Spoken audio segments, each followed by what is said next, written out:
What's happening, YouTube? Jonathan Pariente, the Education 10 here, coming at you guys with another video. I want to ask you guys to please continue to check and subscribe to my channel for more YouTube videos. Wow. Ladies and gentlemen, we had a wild championship Sunday. The road is now set. The two teams that will meet in Tampa Bay for Super Bowl 55. Let's begin with the NFC title game. And it had everything you wanted. Close game. Both teams giving it their all. But for one side that was trying to literally, I think, give away the game, if you ask me. And on the other side, missed opportunities. Buccaneers went on to win the game. They beat the Packers 31-26. Tampa Bay went up early.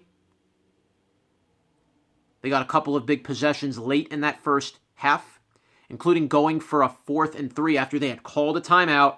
You thought they were going to punt. They went for it. And then with 1 second left, Brady threw a 39-yard bomb to Scotty Miller. And the Bucs went up 21-10 at half. Green Bay then starts the third. A bad interception by Rodgers, something he rarely does. Tampa Bay went on to score again. They went up 28-10. You thought the game was over. Green Bay rallied. Touchdown to Davante Adams. Another touchdown to Tunyon. Made it 28-23. Green Bay missed on a 2-point conversion on the second touchdown. Bucs go the other way. Brady threw a pick. Packers go 3 and out. Later on, Brady threw another pick. Again, Packers were not able to convert. Eventually, Bucs get a field goal. They go up 31-23. So Green Bay now comes down the field. And they had their chance right here, and this is where the game turned. They go down the field. They get to the 8-yard line of the Bucs. You have 4 cracks at a touchdown.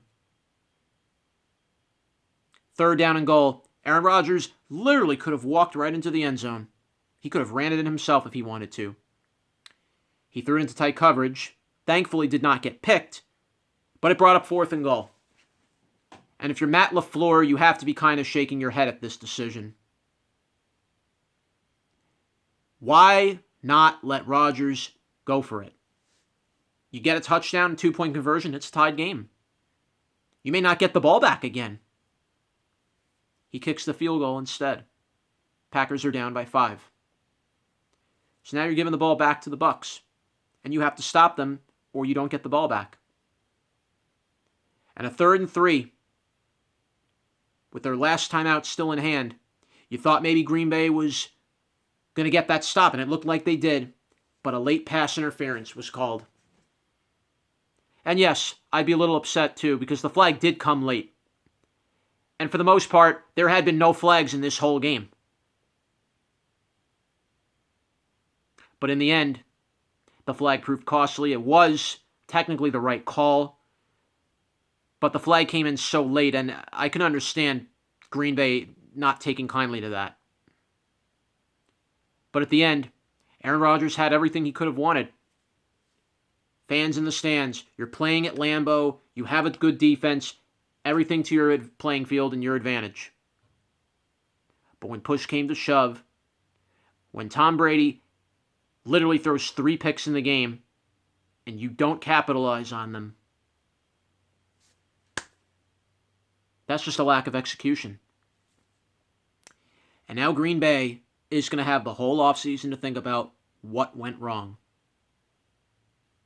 You see now why Rodgers has struggled in championship games. He's 1-4 now with this loss. And the sad part is he played one of his better games in a title game. But instead, the Bucs will be going to the Super Bowl. By the way, this is the first time that the home team is actually going to be hosting the Super Bowl. That's right. The team that's hosting the Super Bowl, the home team itself, has never actually gone to the Super Bowl where they're the ones where their stadium is hosting it. So it's being hosted in Tampa Bay, and the Buccaneers are going to be in front of their home fans playing in a Super Bowl. Incredible.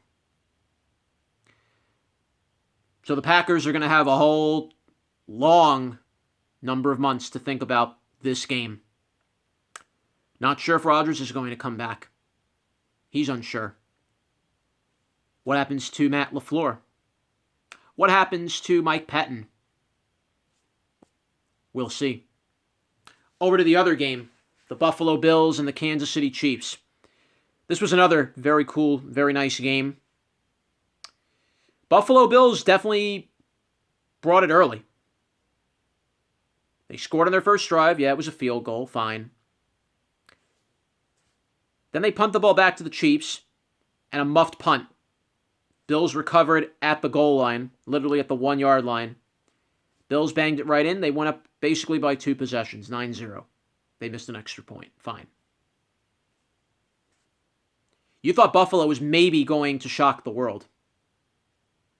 But then along came Pat Mahomes. And from that point, literally, the Chiefs did not look back. It's scary how quickly these Kansas City Chiefs can score at will. You get a little bit of a lead on them, you think you have them, and then back comes Patrick Mahomes to just take it away. Quickly, Mahomes goes down the field, touchdown McCole Hardman, 9-7.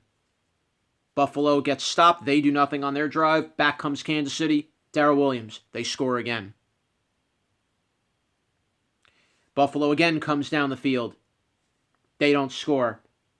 Kansas City comes back down the field, another touchdown, they go up 21-9. And the Chiefs just methodically just kept dissecting the Bills' defense. And this is where, if you're Buffalo, this is where some of their weaknesses came out. When Stephon Diggs gets shut down, who do the Bills really have to throw the ball to as another option? Yeah, you had Beasley. He was a little banged up. But when you need to get a deep ball down the field here and there, when you need maybe to run the ball here and there, Bills don't have a really good running game. Yeah, Josh Allen can run, but you don't want Josh Allen to keep running the ball and then risk getting injured. Devin Singletary was a no-show. Where was Yelder? No-show for most part of the game. He did have some catches, fine. But the rest of their running game is the weakness with Buffalo, and that's what's holding them back.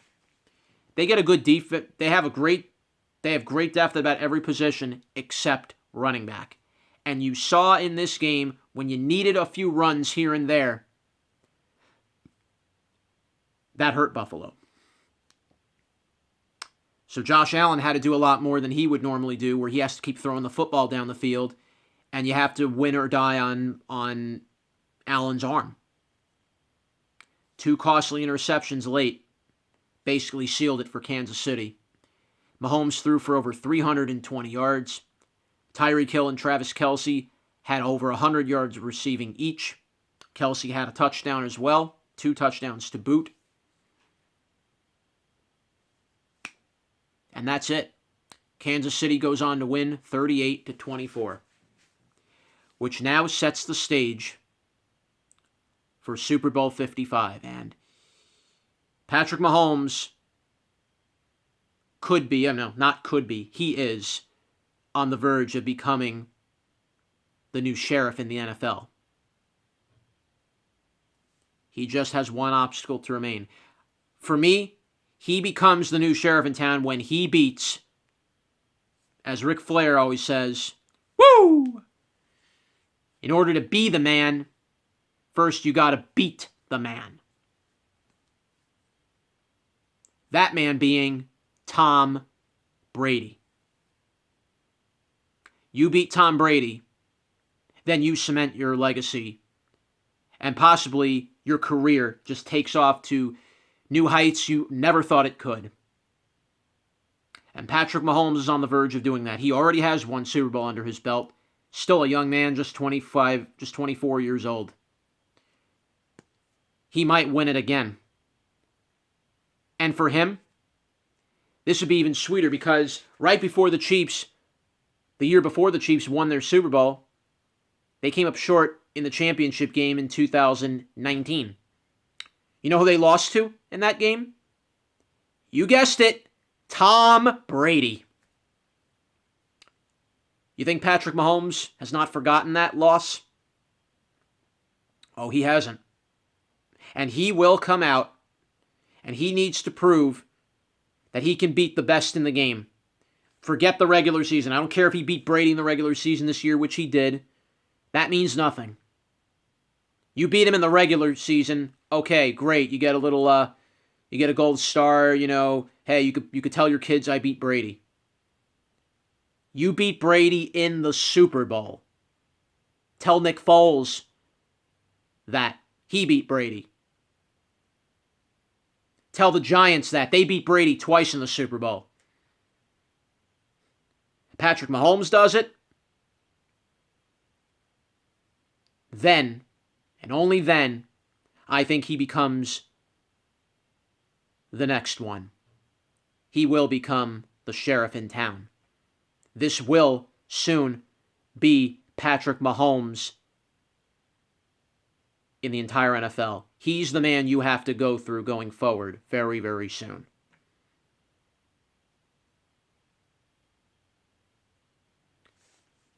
We'll see soon. I'll have another video predicting the Super Bowl later. But here's the stage, guys. Kansas City, Tampa Bay. Literally a changing of the guard. And this is a changing of the guard. The greatest of all time in Brady, in the latter end of his career, against a young kid in Patrick Mahomes, already one Super Bowl under his belt, and maybe building a dynasty with the Chiefs, and looking to expand that even more in 2 weeks from now. Fasten your seatbelts, guys. Super Bowl 55 will have fireworks. Jonathan Perriente, The Execution 10, saying bye for now.